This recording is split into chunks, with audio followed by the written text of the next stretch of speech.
Hello again, YouTube land. So another posting, another update.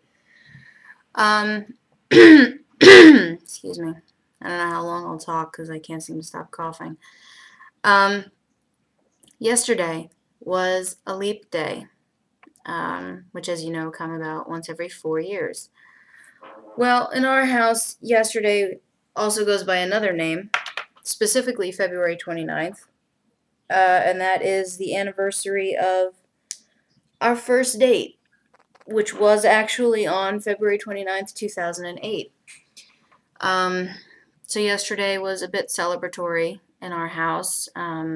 I made some special food the whole day. I mean, in our family, my family growing up, that's what special occasions meant. I mean, we're part German Italian. You know, you feed people. You feed people really, really well on special occasions. So let's see. For breakfast, I made him 3 scrambled eggs with salt, pepper, mushroom, onion, scallion, jalapeno, topped with Jarlsberg cheese, buttered whole wheat toast, and iced coffee. For lunch, I sent him in with, excuse me, a baked potato fry type snack, 3 of the leftover homemade sugar cookies, half a demi-baguette with fromage à framboise, which is a somewhat sweeter, soft, spreadable cheese. It's kind of like brie. I didn't know until this morning that he's not really a fan of that kind of cheese. I happen to love it, so I got some for myself and I was sharing it, but whatever. But the demi-baguette with the fromage à framboise, fresh basil leaves, bruschetta, and balsamic of Modena vinegar. Yeah. And then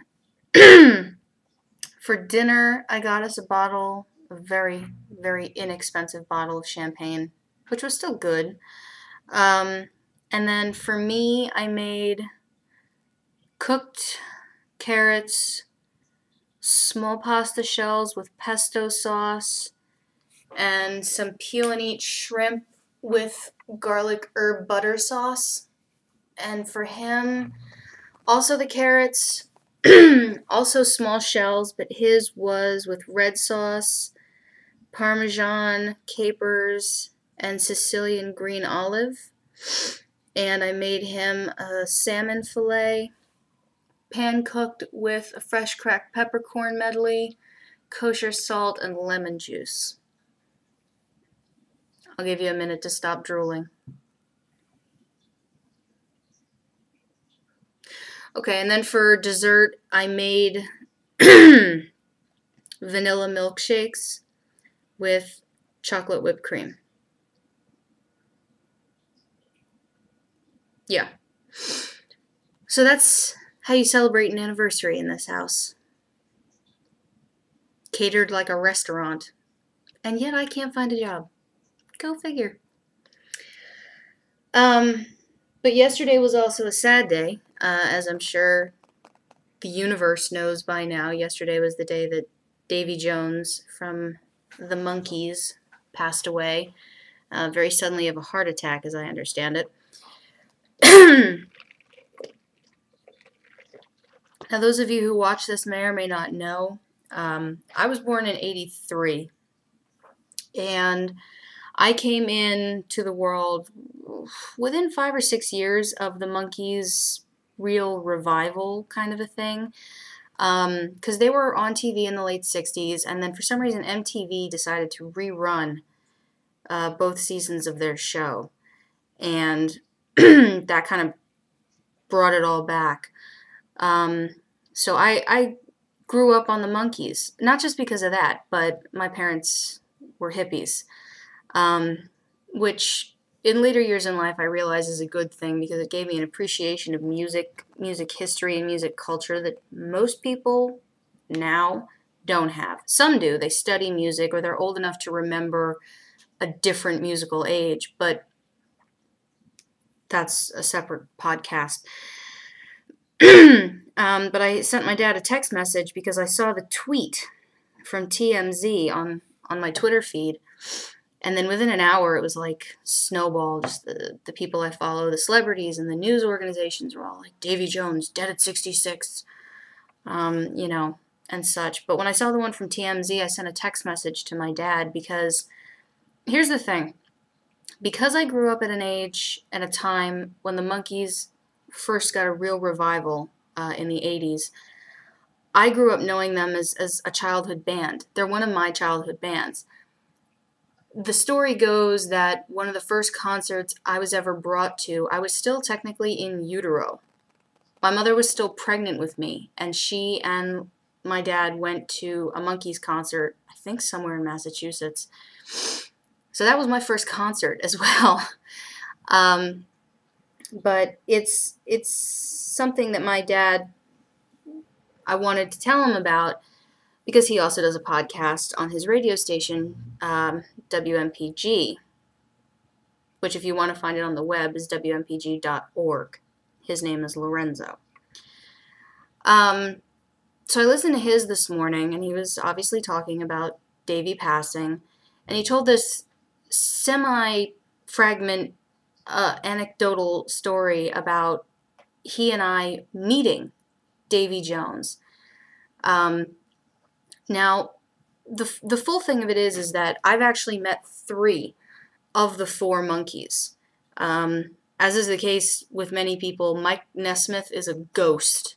He doesn't really ever go anywhere or do anything for, with, or by anybody. So meeting him is really, you know, the great white whale. I have, however, met Davy, Mickey, and Peter. Peter I've met twice. Mickey and Davy, I think I just met the once. And I had to call my dad and correct him. I sent him a text message and he called me back, and I had to correct him on it because in his podcast he says I was 6. I was actually 11. It was a summer concert, or I would have been 12. What happened was we went to a concert at Boston Square. I don't know if you know it, but it's an open air amphitheater kind of a venue. It's a nice place. It's basically in the center of Boston, if my geography is right. And the reason we went is that my dad grew up in New York. He went to high school with someone whose brother was a year ahead of them. And at the time, his brother was working as musical director for Mickey or Davy, maybe both of them. The 2 of them were doing some concert dates together. And that's what this was, this concert in Boston. It was the 2 of them, Mickey and Davy. And we ended up going, and we got to go backstage, which, I mean, there's an open-air stage platform kind of a thing, so I don't know if you'd call it backstage because it was kind of like off to the side and then back a little bit under tenting. But in any event, I was 11. It was in Boston Square. We got to go backstage. And like I said, I grew up at a point when the Monkees went through a revival. So I had a crush on Davy Jones. I was, you know, your average schoolgirl type response is what I gave when I met them. So they were teasing me, as I guess people are wont to do when you see someone acting giddy and vulnerable, which I've never understood. I got picked on at a show by the comic Sinbad, actually a year before this, before the concert in Boston, because my parents and I were sitting literally up front, and he just decided, oh, hey, look, a cute little blonde girl, I'll pick on her. But the concert, we were backstage, and we were being introduced by my dad's former classmate. My dad was saying hi to the classmate's brother, whose name I believe was Tommy. I won't say his last name because I don't want to publicize people who don't want to be publicized, but pretty sure the older brother's name was Tommy. And they were joking around and basically, you know, having a lark at my expense. because somehow or another, I think it was Davy, said something about, oh, well, we have room for a fourth at dinner tonight. That's you, right? And he like throws his arm around my shoulders when he says, so that would be you, right? And I just kind of went stark white with, giant pink patches. And kind of looked at my dad like, I don't know, can I? Mind you, I was, an 11-year-old, so no, I couldn't have, but hope springs eternal. So yeah, that's what that story is. And my dad and I had one of those disposable cameras, and somehow or another the pictures got double exposed. I have it in my photo album. Actually, I could get up and go find it. It's a freaky looking picture. Where it's my dad posing with Mickey, I'm posing with Davy, and somehow the last picture, which I think was the one of Dad and Mickey, got re-exposed so that he could take a picture of me with Davy. So it's this kind of ghosting thing. Somehow the four of us ended up in the one shot. Very weird. But yeah, that's my Davy Jones story. So yesterday was both a happy and a sad day for several reasons. But I just thought I'd share that. I mean, I know a lot of people have those stories where they're like, oh, dude, I ran into blah, blah, blah, and he was so cool. He gave me a fist bump. I'm not like that. I mean, there are people who've made a name for themselves in our society that I've had interactions with, some via Facebook, some via Twitter, some in person. But, I've always been of the mindset that people are people. I don't care if you make millions and millions of dollars for whatever you do that you're good at. That doesn't change the fact that at some point you are an unknown nobody and could very quickly become that again if the tides of favor change. So I try really hard not to act, oh my God, it's you. It doesn't serve any purpose. But yeah, I like meeting people who've made it into their chosen field and done well for themselves.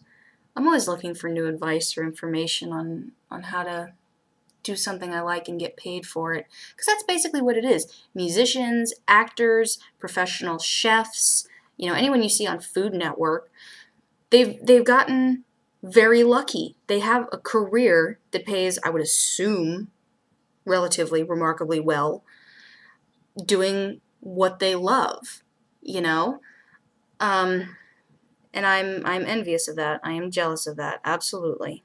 I wish that was the case for me. But that aside, that's the end of today's posting. If any big information comes along aside from this, I'll probably post again. I don't know whether or not my dad's going to finally start watching these. If he does, hi, Dad. If he doesn't, I don't know. I mean, you'd think, it's not like I'm suggesting it's professional courtesy, but I listen to his podcast, and I have been for the Let's Look at a Calendar 9 years he's been doing it. You'd think he could watch a few videos. Whatever. I'm not picking a fight. I'm not picking a fight. So, I still have cleaning to do, and I'm feeling vaguely under the weather, so I'm going to go finish my coffee and have a snack and hope I stop coughing. And hope that the rain stops, because it's dark and gloomy as crap outside, and I don't like it. So, talk to y'all later.